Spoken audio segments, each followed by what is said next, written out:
তো আমরা আজকে চার উপত্যকার রিভিউ ক্লাসের দ্বিতীয় দিন শুরু করছি। দ্বিতীয় মানে তৃতীয় দিনের বেসিক্যালি প্রথম দিন যদিও আমরা মূল পাঠ পড়ি নাই, কিন্তু ভূমিকাটুকু পড়েছিলাম, সো সেই অনুযায়ী আজকে তৃতীয় দিন। তো আমরা আজকে সাত থেকে প্রথমে সাত আট পড়বো আর আলোচনা করবো, যদি সময় থাকে আমরা আরো আগে যাব, কারণ এখন যেহেতু রিভিউ আমরা যত বেশি বেশি সম্ভব পড়ে আগায় যাব। তো প্রথমে সাত এবং আট, তা কি তুমি পড়ো? শুধু বাংলাটা। হ্যাঁ। 7। আমি শুনেছি যে আপনি বিতর্ক ও শিক্ষাদানের জন্য তাবরিজ ও তিফলিসে ভ্রমণ করেছেন, অথবা জ্ঞানের উচ্চতায় পৌঁছানোর জন্য সানন্দের সানন্দজের উদ্দেশ্যে রওনা হয়েছেন। ব্যাখ্যাটুকু পড়বো। হ্যাঁ, পড়েন। তবরিজ একটি মহান শহর যা ইরানের আজারবাইজান প্রদেশে অবস্থিত। এটি প্রাচীন ঐতিহাসিক গুরুত্বপূর্ণ শহর হিসাবে পরিচিত এবং সুফিজমের একটি গুরুত্বপূর্ণ কেন্দ্র, আর শাহনামা কবিতার জন্য পরিচিত। টিফলিস জর্জিয়ার অন্যতম প্রমুখ শহর এবং সাংস্কৃতিক ও বাণিজ্যিক কেন্দ্র। টিফলিস একটি প্রাচীন শহর হিসাবে পরিচিত এবং ঐতিহাসিক গুরুত্বপূর্ণ স্থানের মধ্যে পড়ে। এখানে অনেক মধ্যযুগীয় কেল্লা, ধর্ম মন্দির ও ঐতিহাসিক ভবন রয়েছে। সানন্দজ ইরানের কুর্দিস্তান প্রদেশে অবস্থিত একটি গুরুত্বপূর্ণ শহর হিসাবে পরিচিত। সানন্দে বিভিন্ন শিক্ষা প্রতিষ্ঠান, বিশ্ববিদ্যালয়, সংস্কৃতি সংস্থা এবং গ্রন্থাগার অবস্থিত। এটি কুর্দ সংস্কৃতির একটি কেন্দ্র হিসাবে পরিচিত এবং অপরিহার্যভাবে কুর্দ সংস্কৃতি, লেখা এবং কলা প্রদর্শনের জন্য একটি প্রধান স্থান। সানন্দে আরো প্রাক ইসলামিক ঐতিহাসিক আরোহীস্থল। স্মারকস্থল ও সৌন্দর্যময় প্রাকৃতিক পরিবেশ রয়েছে। 8। হে আমার বিশিষ্ট বন্ধু, যারা মরমী পথের স্বর্গে আরোহণ করতে চায় তারা কেবল 4 প্রকারের। আমি সংক্ষিপ্তভাবে তাদের বর্ণনা করব, যেন সেগুলোর প্রতিটির লক্ষণ সমূহ ও মাত্রাগুলি আপনার নিকট সুস্পষ্ট রূপে প্রকাশিত হয়। আচ্ছা, তুমি পড়লা, যদি কিছু তুমি ফিল করে থাকো সেটা বলতে পারো, অথবা যদি কোনো প্রশ্ন তোমার মধ্যে এসে থাকে প্রশ্ন করতে পারো, সেখান থেকে আমরা আলোচনা। মরমী পথের স্বর্গ মানে? মরমী পথ হচ্ছে মানে যেটা সুফিদের পথ, আধ্যাত্মিক পথ। ও। মানে ইংলিশটা হচ্ছে mystic wayfarer, heaven of mystic wayfarer. Mystic, যেটাকে ইংরেজিতে মিস্টিক বলে, সেটাকে বাংলায় মরমী বলে।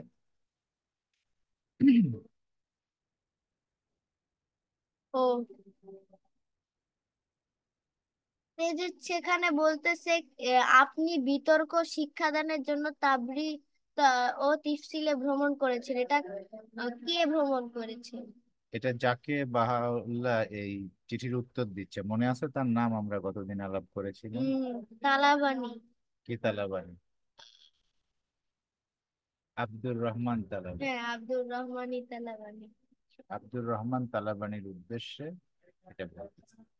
শিক্ষাদান আর বিতর্ক। বিতর্ক কেন? ডিবেট, এটা হচ্ছে তোমার উম, সেই সময় এটা একটা প্রচলন ছিল যে অনেক সময় ওই যে দুইটা স্কুল অফ থট ওপিনিয়ন তারা বিতর্ক করত। এবং এই যে বাংলাদেশেও যে এ, অনেক সময় পালা পালা গান যে হয়, তারপরে এই যে একজন পক্ষে গায় একজন বিপক্ষে গায়, নারী পুরুষ এরকম। এইটা এক ধরনের, এই সুফিদের মধ্যে এই ধরনের একটা ডিবেটের ইয়া ছিল, হুম, বুঝছি। যেটাকে তোমার ওরা বলতো বাহাস। কিন্তু বাহাস আসলে বিতর্ক না, বাহাস আরবি শব্দ রিসার্চ। কিন্তু ওই বিতর্কটাকে, ডিবেটটাকে এই জন্য বাহাস বলা হতো যে ওই ডিবেটের উদ্দেশ্য ছিল রিসার্চ করে বের করা, কোনো কিছু রিসার্চ করে বের করা। কারণ ওটার ফলাফল আসলে একটা রিসার্চ হতো, যে একই জিনিসের পক্ষে বিপক্ষে বললে লোকে ওটা সম্পর্কে খুব ভালোভাবে জানতে পারতো। সেজন্য অনেকে মনে করে বাহাস মানে বিতর্ক, কিন্তু বাহাস আরবি শব্দের অর্থ হচ্ছে রিসার্চ। কিন্তু এই ডিবেসের জন্য বাহাস শব্দটা ব্যবহার হয়। যেমন এই যে এখানে এই যে তাবহিস, হুম। সন্ধিম বারায়ে তাবহিস ওয়া তাদরিস। তাদরিস হচ্ছে শিক্ষাদান করা, দার্স দেওয়া। তো ওই বাহাস থেকেই হিন্দিতে বেহেস আসছে, বেহেস আসছে, ঝগড়া। ঝগড়া, কিন্তু আসলে বাহাসটা তোমার রিসার্চ। তো ওই ডিবেটের মাধ্যমে রিসার্চ হয়, তো ওইভাবে শব্দটা এখন ডিবেটের জন্য ব্যবহার। ওকে।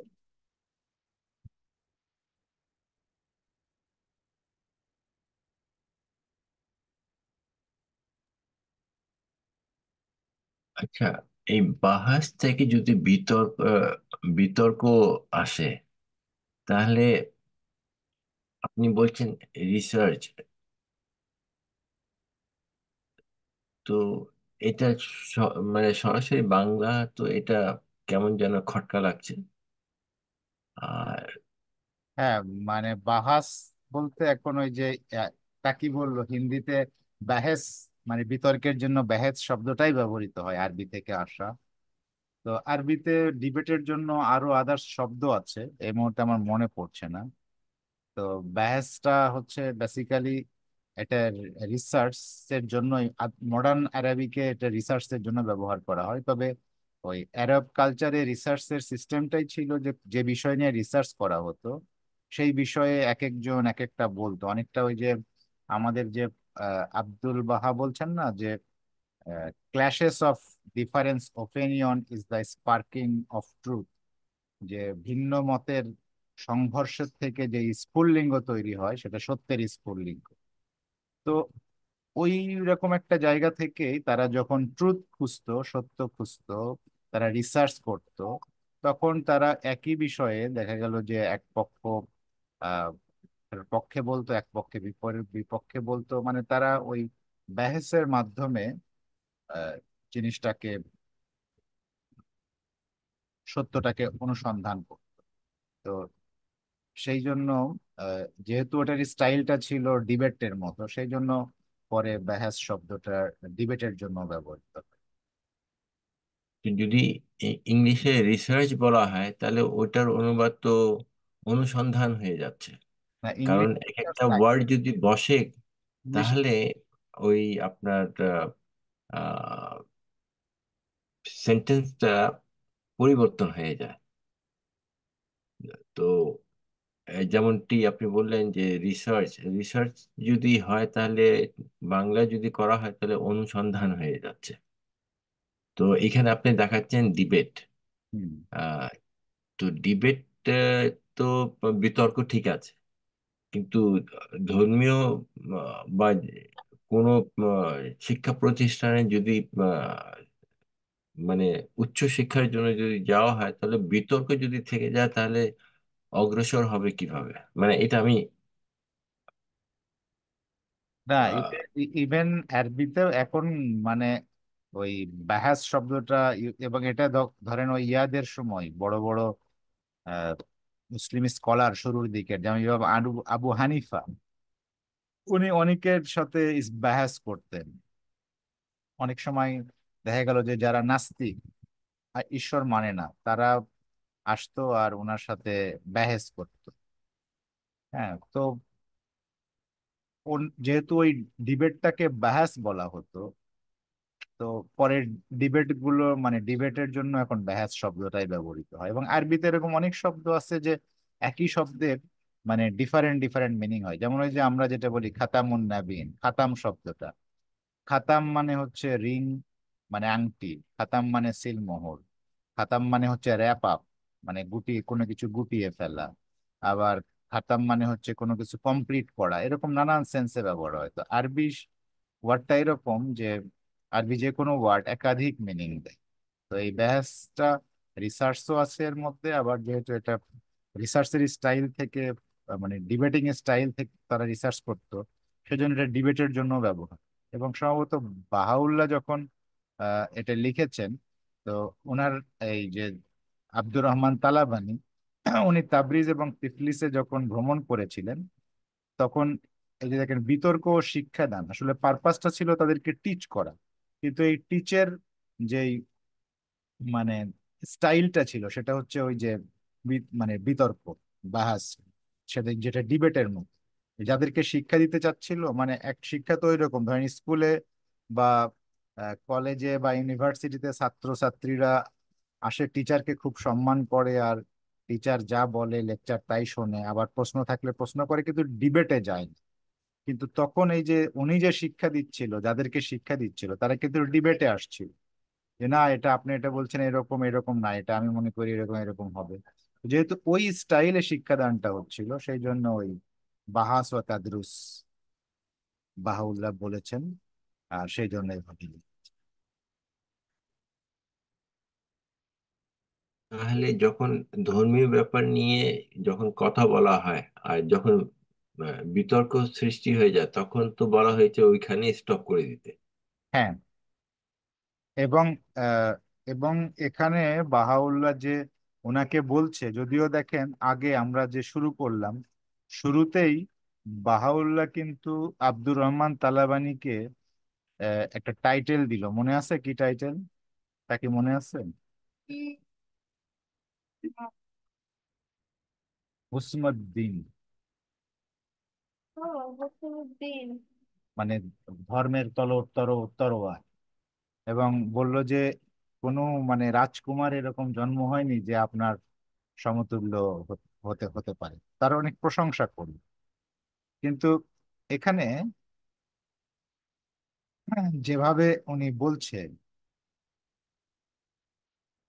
আহ, এখন মানে পরের যদি আমরা দিকে যাই, তাহলে দেখবো যে এই যে বিতর্কের যে স্টাইলটা আব্দুর রহমান তালাবানি ইউজ করছে, মানে বাহাউল্লাহ খুব মানে পোলাইটলি, মানে এটা যে ঠিক না সেটা উনি বোঝাচ্ছে। এখানে যে ঠিক বেঠিক বলেন না, বলছে আমি শুনেছি যে আপনি আহ তাবরিজ, তিফলিস আহ, এবং সানন্দ যে গেছেন, যে সেখানে কি করেছেন, বিতর্ক করেছেন, শিক্ষা দিয়েছেন, অথবা নিজে শিখতে চেয়েছেন পরে, অথবা জ্ঞানের উচ্চতায় পৌঁছানোর জন্য, মানে আপনি নিজেরও জ্ঞান বৃদ্ধি করতে চেয়েছেন। তো তো যদি আপনি এটা করতে চান, তাহলে আপনার এইটা করা উচিত, মানে ওইটা যে উচিত না সেটা বলে নাই, কিন্তু দেখেন উনি পরে একটা আবার বলছে যে কি করা উচিত।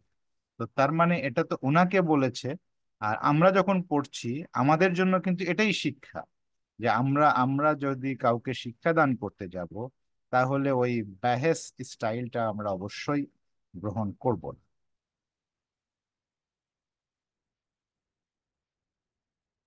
এই বিতর্ক ভালো না। হুম। বিতর্কর কারণে ঝগড়া হয়। হ্যাঁ, বিতর্ক কখনো ঐক্য, মানে ওখানে হয়তো তুমি জিতে গেলে, তাহলে সে হেরে গেলে তার মধ্যে একটা হেরে যাওয়ার ফিলিংস থাকবে, এবং সে তখন মানে তোমার শিক্ষা গ্রহণ না করে সে আরো এইটা শিখতে চাইবে যে কি করে পরে তোমাকে হারানো যায়। তার মানে তখন সে সত্যের অনুসন্ধানের চাইতে আবার যার কাছে হেরে গেল তাকে হারানোর অনুসন্ধানে বেশি ব্যস্ত হয়ে যায়, সো এটার ফল ভালো হয় না। আবার তুমি যদি জিতে যাও, তাহলে তোমার মনে হবে যে তুমি যেহেতু জিতে গেছো, তাহলে মনে হয় তুমি সঠিক আছো। কিন্তু এমনও হতে পারে যে তুমি জিতে গেছো কিন্তু তুমি ভুল আছো, হয়তো উনি ঠিক আছে। সো এই বাহেস যদিও আগে সত্য অনুসন্ধানের জন্য এই বিতর্ক টাকে স্টাইল হিসেবে নেওয়া হয়েছিল, কিন্তু এখন বাহাউল্লাহর শিক্ষা থেকে আমরা বুঝতে পারছি যে এই স্টাইলটা এরর, এটা মানে কারেক্ট স্টাইল না। আর হিন্দিতে ব্যাস মানে হচ্ছে ঝগড়া। হুম। ওই বিতর্ক থেকে ঝগড়া আসে। হ্যাঁ।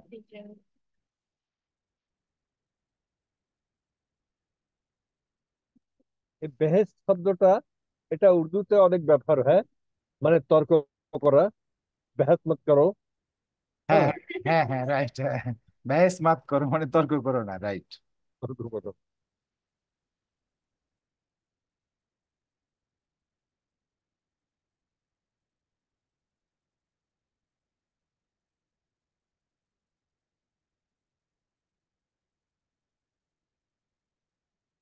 এটা সম্পর্কে আর কেউ কিছু বলবেন না? আমরা আরো পরের দিকে পড়বো, 9, 10।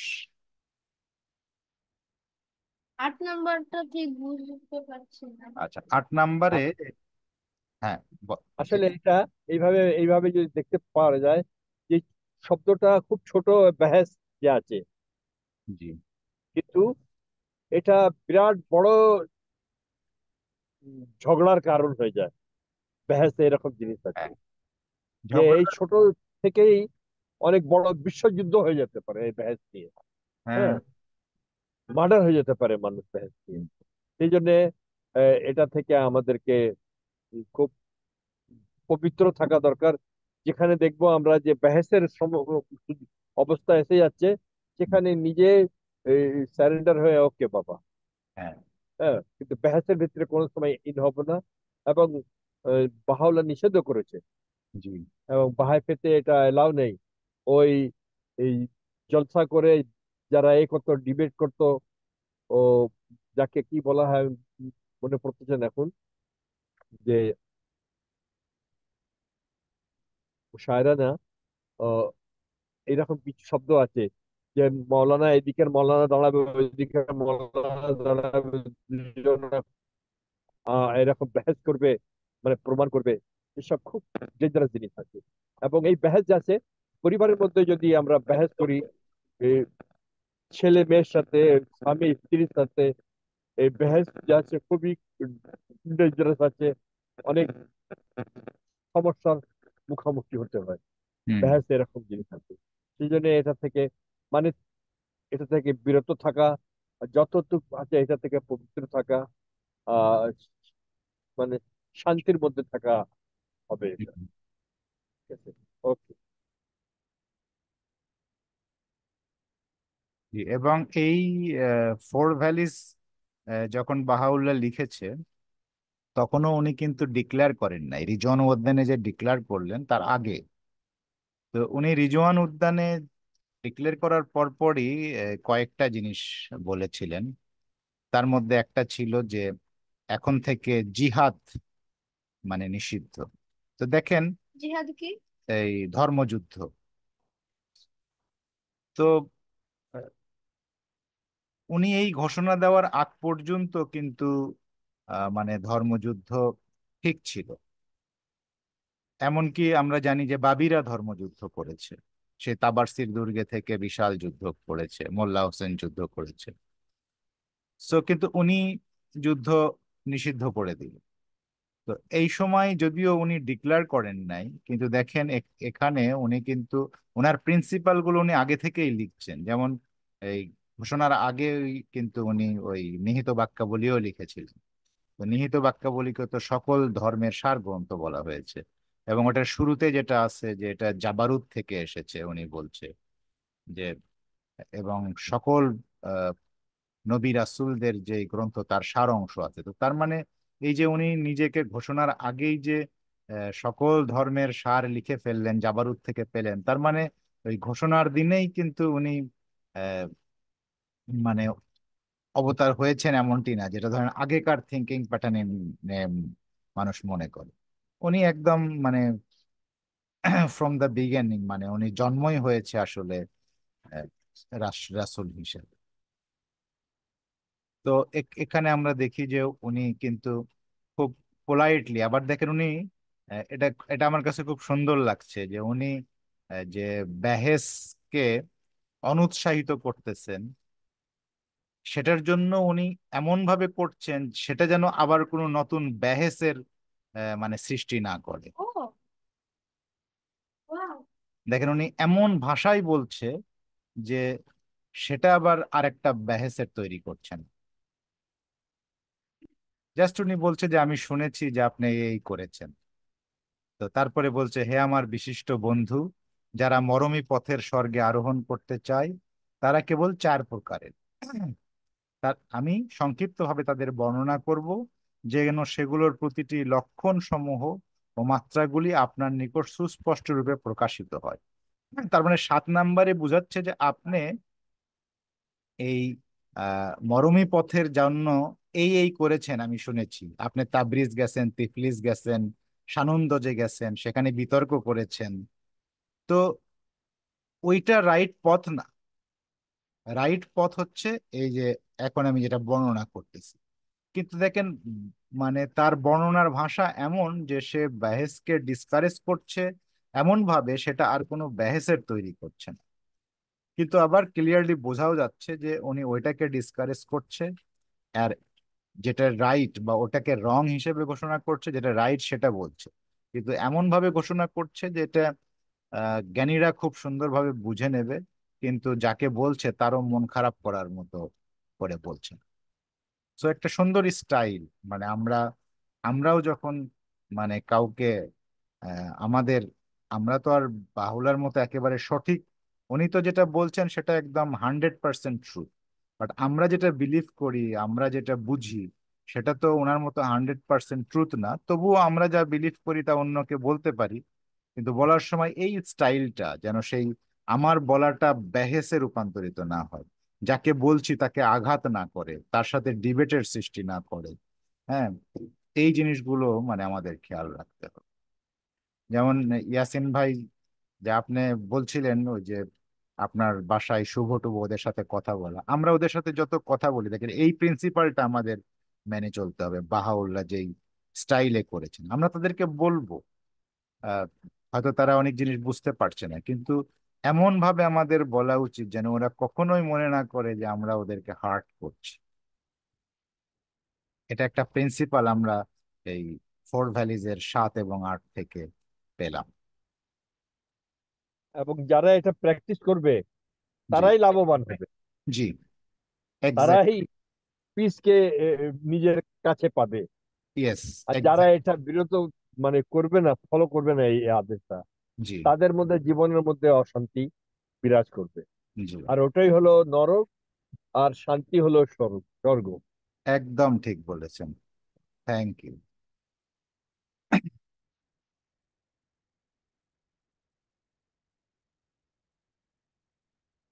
তাহলে আমরা 9টাও পড়ে ফেলি। মানে 9 থেকে এখন শুরু হচ্ছে, 8-এ যেটা বলছে যে এই যে 4টা পথ, সেগুলো আমি এখন বর্ণনা করব যেন আপনার কাছে সুস্পষ্ট হয়। তো এই 4 পথের যে প্রথম পথ, বা যেটাকে আমরা প্রথম উপত্যকা বা 4 ভ্যালির ফার্স্ট ভ্যালি, সেটা নিয়ে এবার বাহাউল্লাহ বর্ণনা শুরু করছে। তো তাকি তুমি আসো এবং পড়ো। এবার তুমি ইংলিশ এবং বাংলা দুইটাই পড়ো, এক পেজে আছে। 9. If the wayfarers be among them that seek after the একটু দাঁড়াও, আমি দুইটা এক পেজে, এখানে কিছু অংশ আছে এক জায়গায় নিয়ে আসি। 7কে আমি আবার যদি উপরে উঠে দিই, এটা তো পড়া শেষ।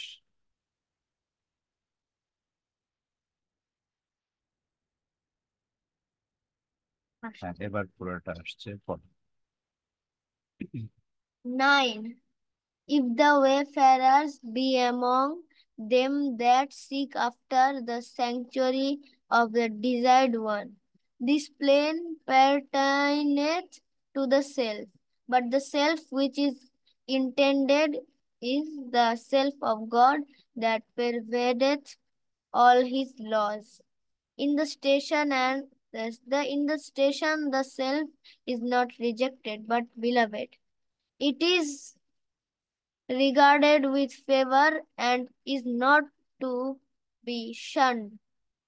Although at the beginning this plane is the realm of conflict, yet it ended in the ascent to the throne of glory, as it hath been said, O Abraham of the Spirit and God's friend in this day, slay these 4 thieving birds of prey, that after death the mystery of life may be unraveled. 9. সালেকগণ যদি তাদের অন্তর্ভুক্ত হয়ে থাকে, যারা কাঙ্ক্ষিত জনের ভজনালয় কাবায়ে মাকসুদান সন্ধানে রত, তবে তাদের জন্য এই সমতলটি আত্মার বা আমিত্বের সাথে সম্পর্কিত। তবে এই আত্মা বা আমিত্ব, নফস বলতে যা বোঝানো হয়েছে তা হলো ঈশ্বরের আত্মা, যা তার সমস্ত আইনকে পরিব্যাপ্ত করে। এই স্টেশনে আত্মা বা আমিত্ব, নফস প্রত্যাখ্যাত হয় না, বরং প্রিয়তম হয়। ইহা অনুগ্রহ হিসেবে বিবেচিত হয় এবং পরিহার্য রূপে নয়। যদিও শুরুতে এই সমতলটি সংঘাতের রাজ্য, তবুও এটি গৌরবের সিংহাসনে আরোহণের মধ্য দিয়ে শেষ হয়। যেমনটি বলা হয়েছে, হে চেতনার ইব্রাহিম এবং আজকের দিনে ঈশ্বরের বন্ধু, বোধ করো শিকারের এই চারটি চোর পাখিকে, যাতে মৃত্যুর পর জীবনের রহস্য উন্মোচিত হয়।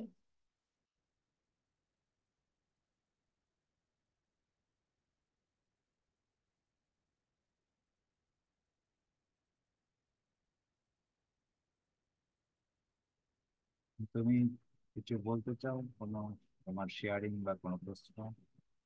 আমার প্রশ্ন হচ্ছে, এটা আমার কাছে শকিং মনে হয়েছে পুরা, আহ, হচ্ছে 9 নাম্বারটা। কোন জায়গাটা সঠিক? কি হচ্ছে নফস বলতে ঈশ্বরের আত্মাকে বোঝানো হয়েছে, আর নফস প্রত্যাখ্যাত না প্রিয়তম। আমি কিছু বুঝতে পারছি না এখানে কি হয়েছে, কি বলতে যাচ্ছে। আচ্ছা, ঠিক আছে, আমরা আলোচনা করতে করতে তোমার কাছে ক্লিয়ার হবে।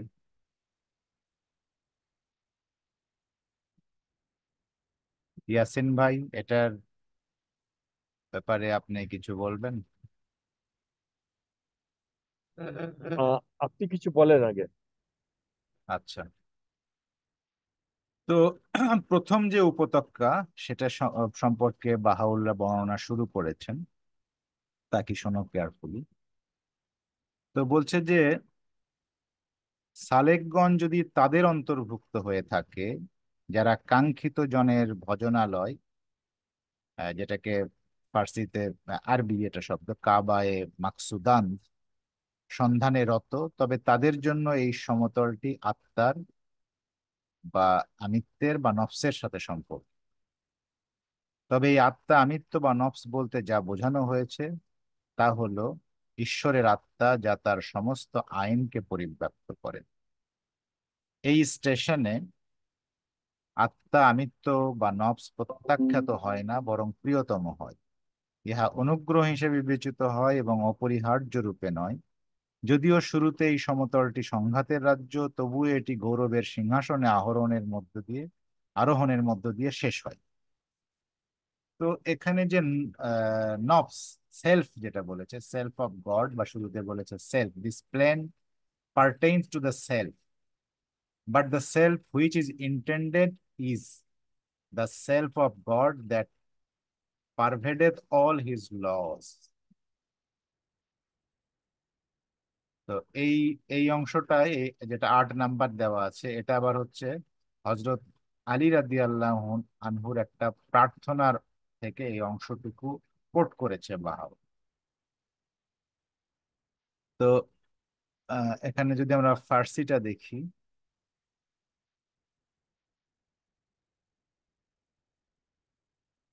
নাফসুল্লাহ।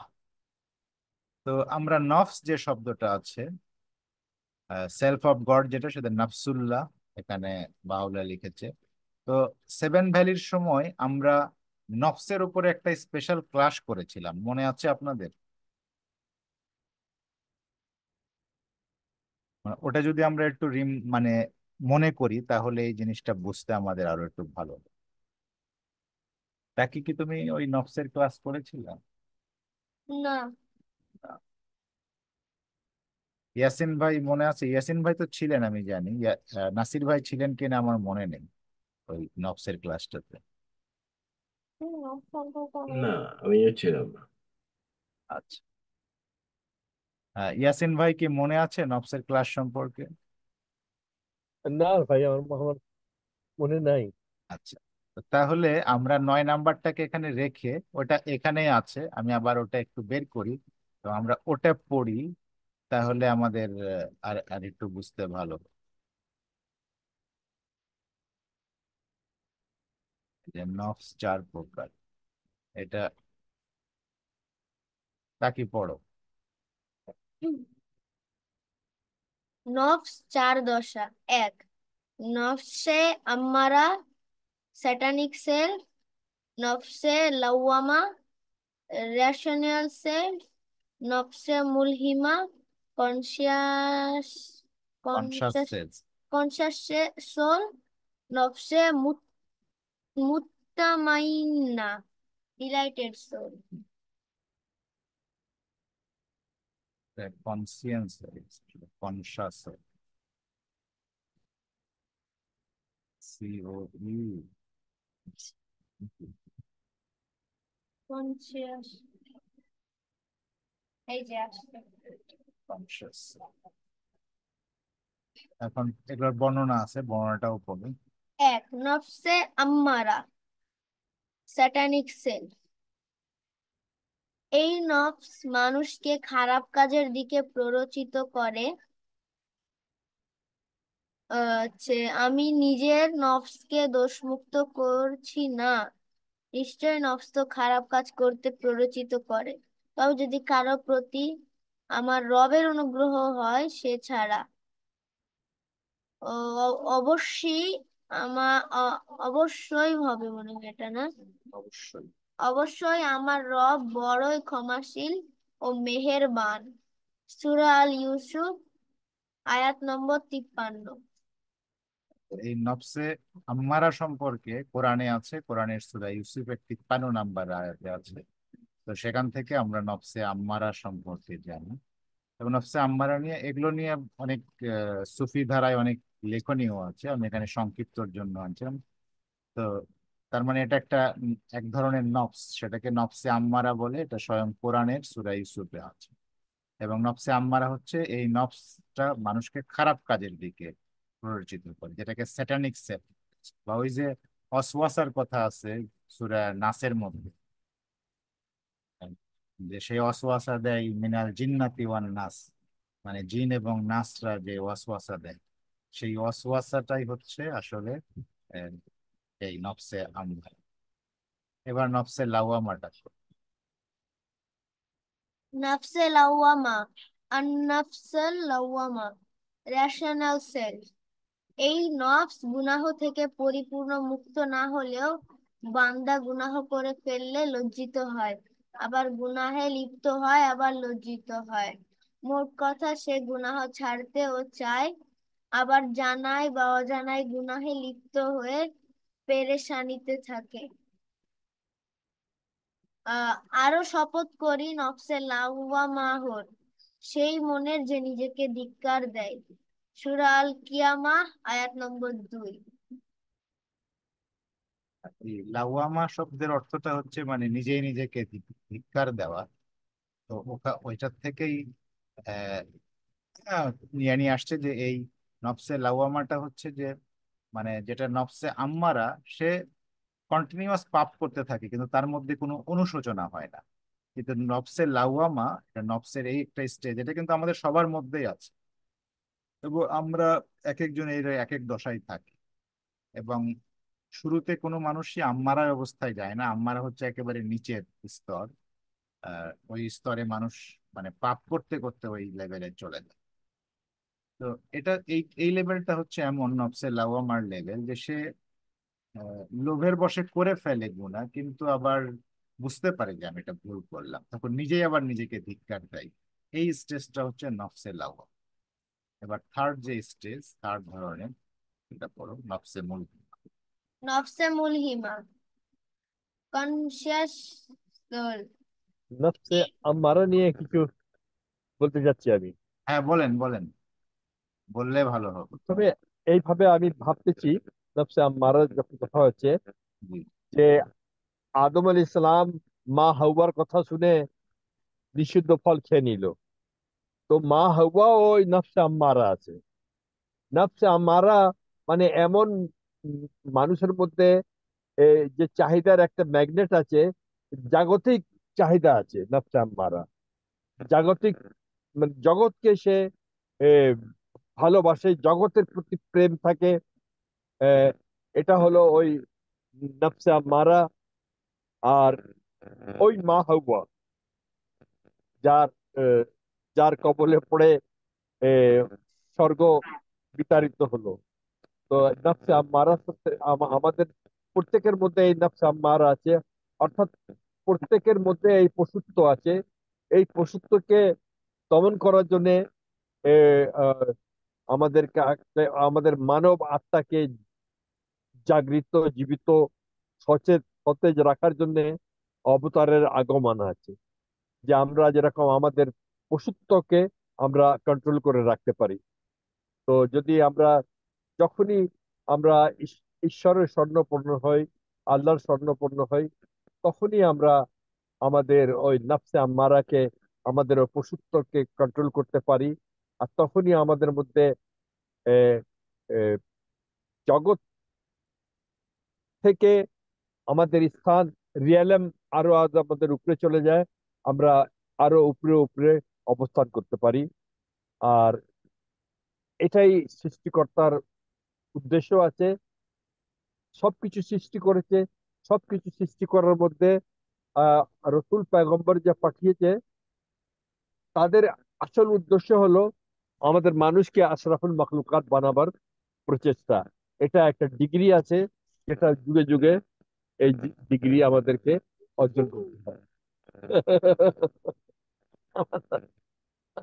আচ্ছা, তো এটা আপনি যেহেতু ওই প্রসঙ্গটা আনলেন, তো ওটা নিয়ে একটু আলাপ করি। সেটা হচ্ছে যে ওখানে যে আদম হাওয়া যে বেহেশতে ছিল, যে গল্পটা মানে তারা নিষিদ্ধ ফল খেলো, ওখানে আরেকটা ক্যারেক্টার আছে, সেটা হচ্ছে ওই সাপ। তো আমরা ওই কাহিনীতে দেখি যে আল্লাহ বললেন যে হ্যাঁ তোমরা বেহেশতে থাকো আর সব ফল খাও, সব ঠিক আছে, খুব সুন্দরভাবে চলো, তবে এই এই গাছের ফলটা শুধু খেও না। আর এরপরে আদম তো একদম মানে মেনে চলছিল। তো শয়তান এসে মানে হাওয়াকে, শয়তান বলতে ওই সাপ, মানে একটা স্নেক, ওই স্নেক এসে হাওয়াকে বলল যে তোমরা আহ, তোমরা এই যে ঈশ্বরের কথা শুনছো, আসলে ওটা খেলে তোমাদের সব জ্ঞান বুদ্ধি খুলে যাবে, সেই জন্য নিষেধ করেছে, তোমরা এটা খেয়ে দেখতে পারো। যে এই যে কুমন্ত্রণা দিল, অসওয়াসা দিল। তো এখানে এই যে তিনটা ক্যারেক্টার, ওই সাপ, হাওয়া আর আদম, এই তিন ক্যারেক্টারের হচ্ছে এই তিনটা নবস। তো ওখানে আহ, যে- যেটা হচ্ছে যে ওই স্নেক যেটা ছিল, সেই স্নেকটা হচ্ছে নফসে আম্মারা, আর হাওয়া হচ্ছে নফসে লাওয়ামা, আর আদম হচ্ছে নফসে মুলহিমা। আগের মতো ভুল করবে। আহ, তাহলে একটু কথা বলতে হয়।